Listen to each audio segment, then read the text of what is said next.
I tried Koala Wallet app for 7 days. Here is the shocking truth. When I first installed the Koala Wallet app, I expected a cute name and a basic crypto wallet. But after using it for 7 days straight, the shocking truth is that Koala Wallet delivers serious performance behind its friendly design, especially for Cardano users. On day 1, setup took less than 2 minutes. No complicated steps, no verification, just generate a wallet, back up your recovery phrase, and you're ready. The interface instantly stood out, clean, intuitive, and colourful yet professional. By day 2, I realised this wallet is built specifically for the Cardano ecosystem. It supports ADA and native tokens seamlessly, showing real-time values and detailed transaction histories. Most people get this wrong. They think all wallets treat Cardano equally, but Koala is optimized to make ADA transactions faster and clearer. Midweek, I tested staking. Koala makes it incredibly easy. You just tap stake, choose a pool, and your rewards start accumulating automatically.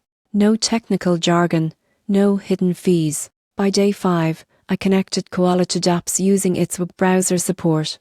It let me access Cardano-based DeFi projects safely, with clear permission prompts before every connection. After 7 days, the shocking truth was clear. Koala Wallet is one of the best Cardano wallets for both new and experienced users. It's fast, lightweight, and deeply integrated with the ADA network. If you're looking for a secure, no-nonsense way to manage and stake your Cardano assets, Koala Wallet might just be your new favorite companion. It's proof that simplicity and power can actually go hand in hand.